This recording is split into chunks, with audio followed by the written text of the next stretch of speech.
yung second impeachment complaint endorsed by the Makabayan Bloc laban sa ating Pangulong Bongbong Marcos.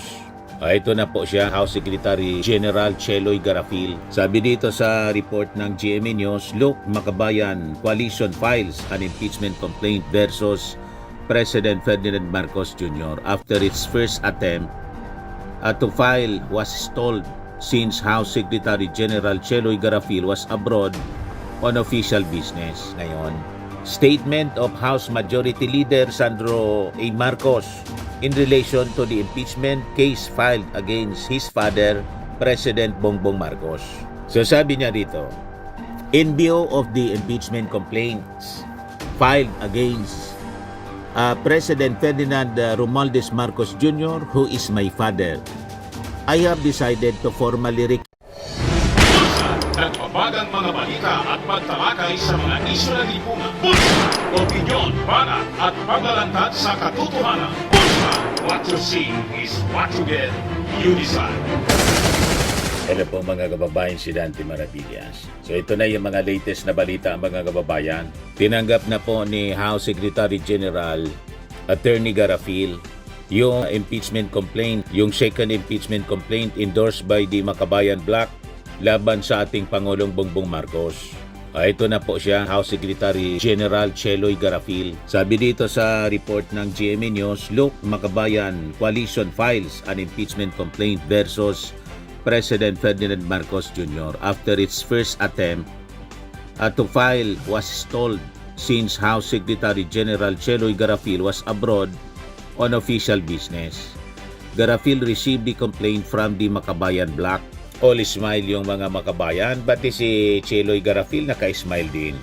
Tuwang-tuwa sila. Feeling nila mga kababayan makakalusot sa Congress. Niya Mr. Maravillas yung smile ni Cheloy Garafil. Di ba Mr. Maravillas? Si Cheloy dating PCO Secretary at ngayon Secretary General. Opo, trabaho lang po mga kababayan. So ito patunay na hindi totoo yung mga haka-haka, yung mga akusasyon mga kababayan na yung impeachment complaint ayaw tanggapin na Congress. Hindi tinanggap po kasi wala si Cheloy, nasa Taiwan.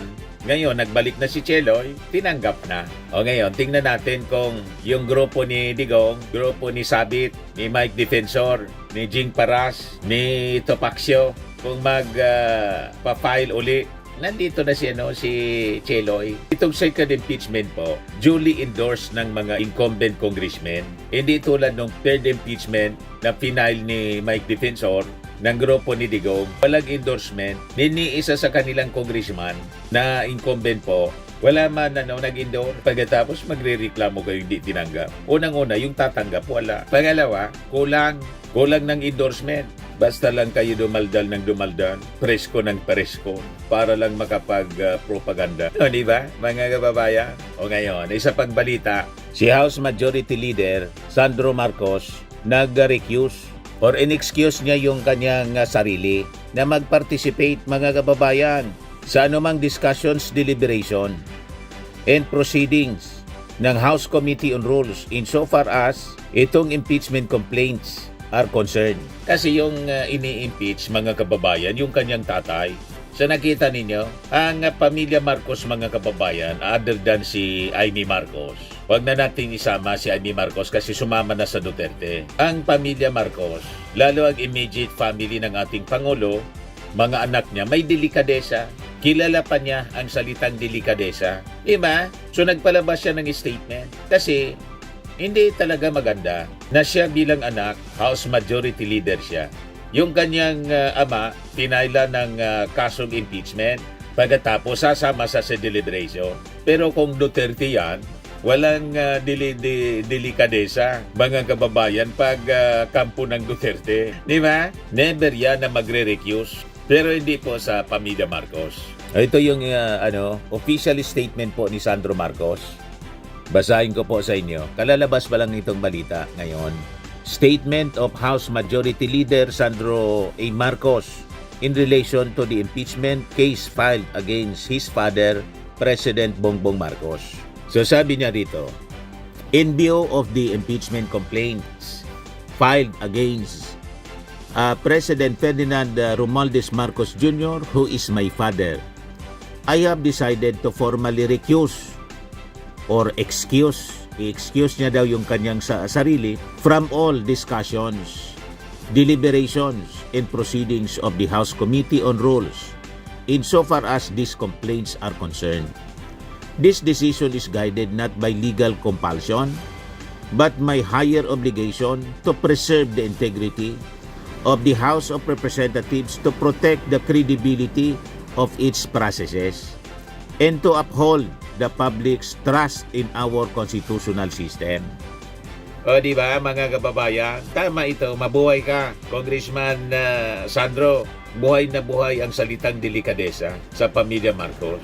Hindi talaga tama, hindi maganda. So, before pa, mga kababayan na may magsalita, hindi na niya hinintay pa na may humiling sa kanya o magsabi yung nasa oposisyon. Siya na mismo, nag-recuse na siya mga kababayan na mag-participate sa mga discussion in all proceedings sa impeachment case filed laban sa kanyang tatay.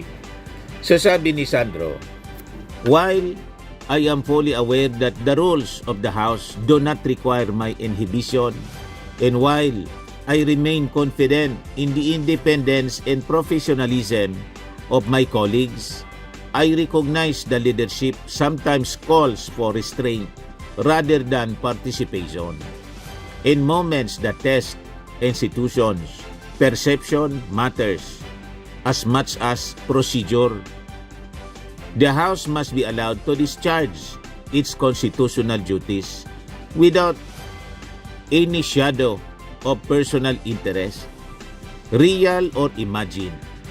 My recusal ensures that no questions may be raised about the fairness, objectivity, or legitimacy of the process, and that the focus remains where it properly belongs, on the Constitution, the facts, and the rule of law. I take this step not as a retreat from my responsibility, but as an affirmation of it. Public office is a trust, and the trust is strengthened when those who hold power are willing to step aside to protect the institution they serve. Yan si Sandro. Mga statement niya mga kababayan, pang presidente. O di ba? Ito yung bagay na magpresidente, may delikadesa, may hiya, may breeding mga kababayan. At marunong siyang tumingin kung kailan dapat na magsalita at kailan hindi dapat siya magsalita o mag-participate man lang. Kasi mismong tatay niya ang nasasalang sa ganitong problema. So hindi tama, hindi maganda na magiging parte siya ng discussion. Kasi siyempre, nandyan yung personal biases because of his relationship as a son of the president. So sabi ni Sandro Marcos, I remain committed to my duties as House Majority Leader in all other matters, and I express full confidence that the House will act with independence, sobriety, and fidelity to the Constitution in addressing this issue. Our democracy is strongest when institutions are bigger than personalities, and when public servants choose principle over proximity. Yan ang leader po, mga kababayan, na may tunay na delikadesa.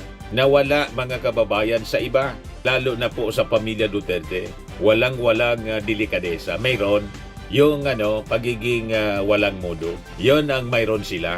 Yung pagiging walang modo. Pero delikadesa, wala. Kaya agad na pa-react mga kababayan si Atty. Jesus Falsis, isang political blogger. Sabi niya, breaking, kung Sandro Marcos issues a press release saying he will inhibit from any and all deliberations by House committees on the complaints filed against his father, PBBM. Kung mga DDS o Duterte yan, walang delikadesa. Tama yung sinabi natin. Parehas lang sinabi ni Atty. Jesus Falsis.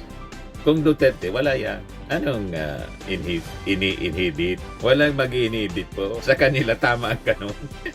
Pag sa kanila po. Pero siyempre, may masasabi pa rin ang mga critics ng Marcos.